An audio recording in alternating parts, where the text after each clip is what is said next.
Good morning students, आप सबको मेरा नमस्कार।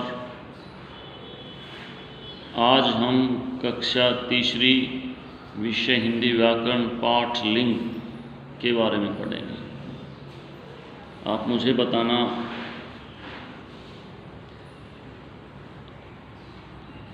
राम, आम, खा रहा है। क्या हम इसको ये लिख सकते हैं? राम आम खा रही है, खा रही है। अगर नहीं लिख सकते तो क्यों नहीं लिख सकते?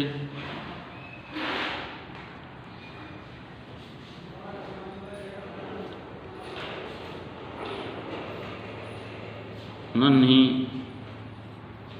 परी बहुत सुंदर है, या नन्ही परी खेल रही है, खेल रही है। क्या हम इसको ऐसे नहीं लिख सकते? नन्ही परी खेल रहा है। तो इन दोनों सवालों का, दोनों क्वेश्चनों का आंसर क्या होगा? नो, क्योंकि यहाँ पुल्लिंग है। राम क्या है? एक पुल्लिंग। राम, श्याम, मोहन, सोहन, मुकुल,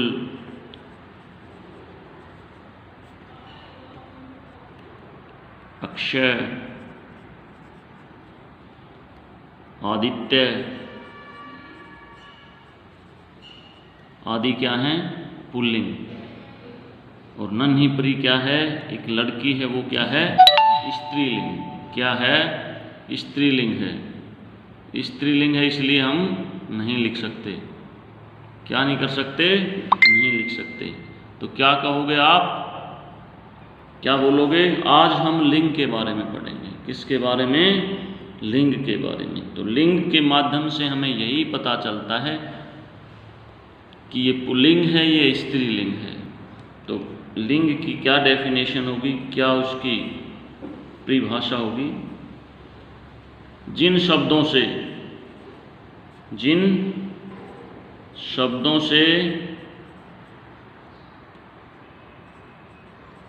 स्त्री जाति का पता लगे, स्त्री जाति का पता लगे,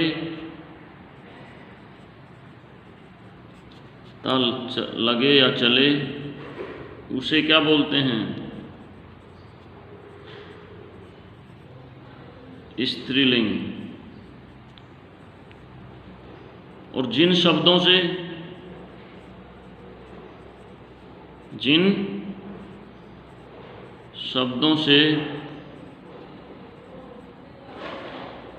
पुरुष जाति का पता लगे,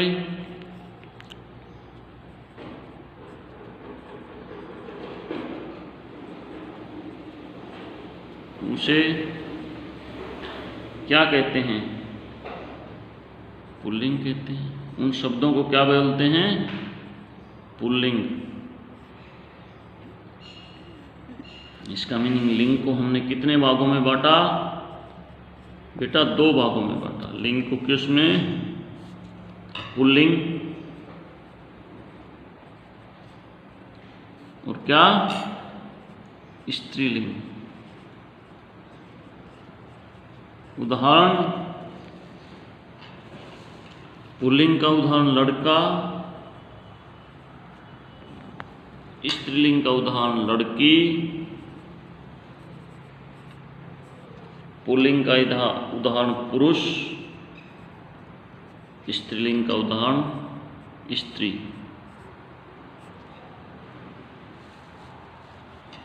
पुल्लिंग का उदाहरण राम, स्त्रीलिंग का उदाहरण क्या दोगे आप? कोई भी दे सकते हो। मोहिनी,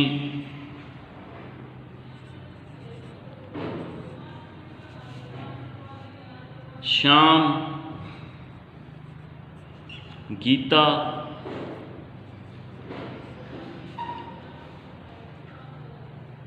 आकाश,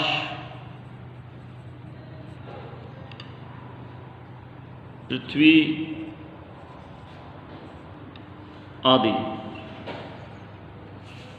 और क्या बोल सकते हो आप? पुल्लिंग दादा, नाना, पापा, चाचा,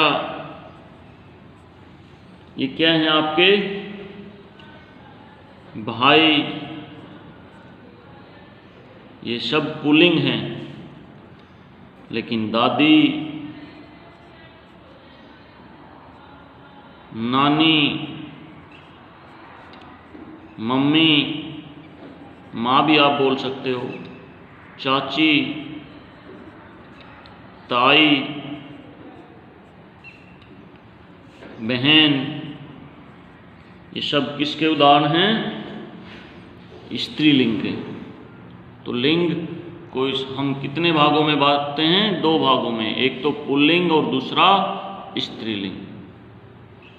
जिन शब्दों से हमें स्त्री जाति का पता चले उसे स्त्रीलिंग कहते हैं, और जिस जाति से हमें पुरुष जाति का पता लगे उसे, उन शब्दों को क्या कहते हैं?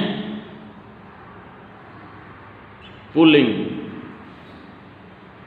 और हिंदी भाषा में जितने भी शब्द हैं या तो वो पुल्लिंग हैं या स्त्रीलिंग हैं।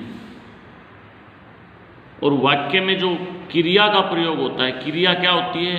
जो काम हम करते हैं। जैसे राम पढ़ा रहा है, राम बच्चों को पढ़ा रहा है। किसको पढ़ा रहा है? बच्चों को पढ़ा रहा है।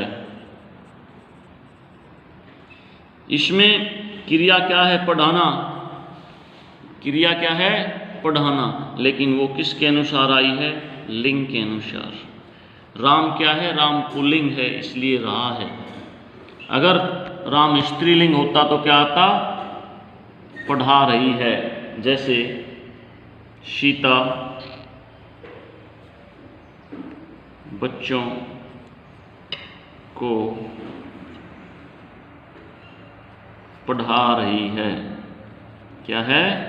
पढ़ा रही है। तो जो ये आपका पुल्लिंग है, स्त्रीलिंग है, ये किसके अनुसार आता है?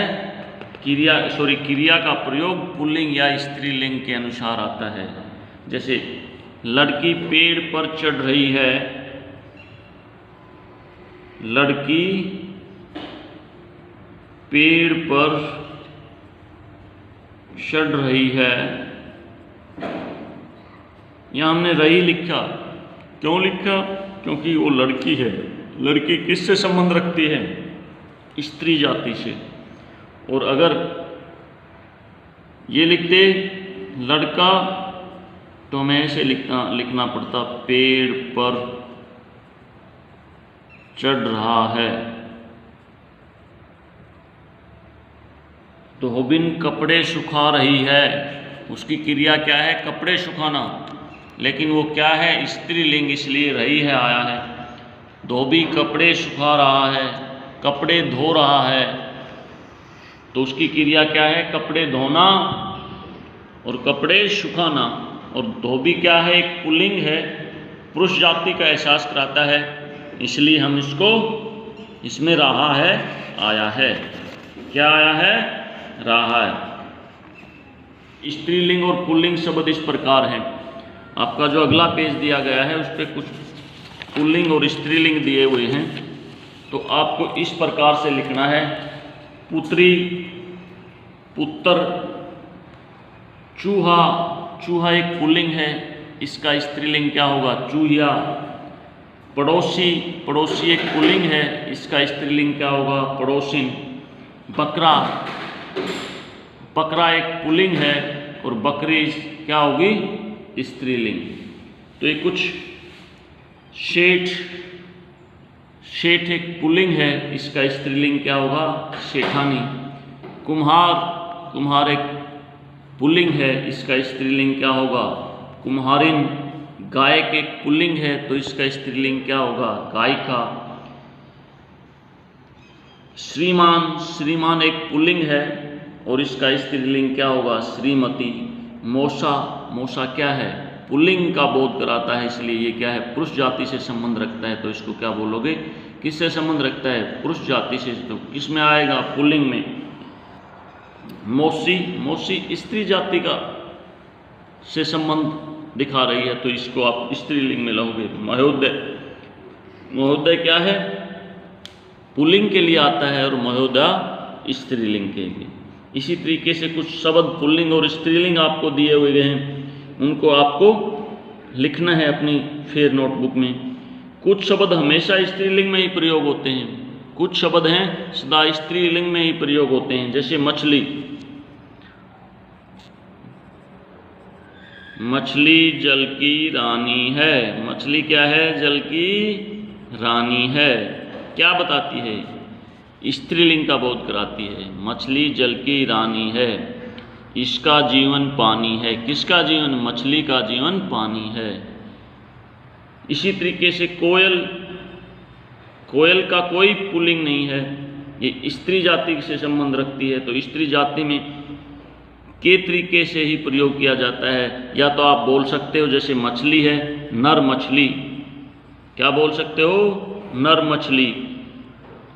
कोयल को नर कोयल, इस टाइप से बोला जाता है, लेकिन हमेशा स्त्रीलिंग में ही प्रयोग होता है। मक्खी आदि। फिर कुछ शब्द हमेशा पुल्लिंग में ही प्रयोग होते हैं। खरगोश, तो उसको भी आप इसी तरीके से करोगे। खरगोश का मीनिंग यहाँ दिया हुआ है, नर खरगोश, खरगोश जा रहा है, खरगोश भाग रहा है। मगरमच्छ, पानी में मगरमच्छ है। कभी हम इसका स्त्रीलिंग में प्रयोग नहीं करते, ना हमें इसका कोई स्त्रीलिंग का पता है, लेकिन हम इनको सदा इसमें मगरमच्छ, मगरमच्छ सो रहा है। वो हमें ये नहीं पता कि वो नर है या मादा है। हमें अगर पता भी है कि ये नर है, ये मादा है, ये पुल्लिंग है, ये स्त्रीलिंग है, तो भी हम मगरमच्छ ही बोल सकते हैं। आप ये अंतर निकाल सकते हैं, नर मगरमच्छ, मादा मगरमच्छ। फिर क्या है, कछुआ। ये भी हमेशा पुल्लिंग के रूप में प्रयोग होता है। नर या तो पुल्लिंग से संबंध रखने वाला कछुआ हो या स्त्रीलिंग से संबंध रखने वाला कछुआ हो, आप तो सिर्फ उसको कछुआ ही बोल सकते हैं।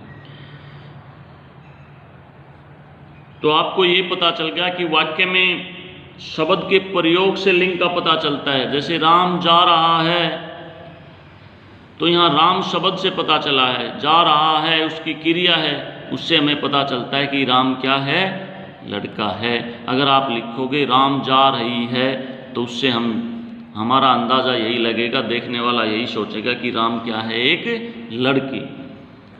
लिंग दो प्रकार के होते हैं, पुल्लिंग और स्त्रीलिंग। जो शब्द पुल्लिंग या पुरुष जाति का बोध कराए उन्हें बोलते हैं पुल्लिंग, और जो स्त्री जाति का बोध कराए उन्हें बोलते हैं स्त्रीलिंग। और कुछ शब्द ऐसे हैं जो सदा या तो स्त्रीलिंग रहते हैं या सदा पुल्लिंग होते हैं, उनके बारे में भी हमने आपको बताया। तो आज आपने ये पाठ पढ़ना है, पाठ में जो पुल्लिंग स्त्रीलिंग दिए हैं उनको समझना है। किसी तरह की कोई समस्या हो तो आपको व्हाट्सएप के थ्रू मैसेज भेजना है, आपको रिस्पॉन्स मिलेगा। Thank you all of you.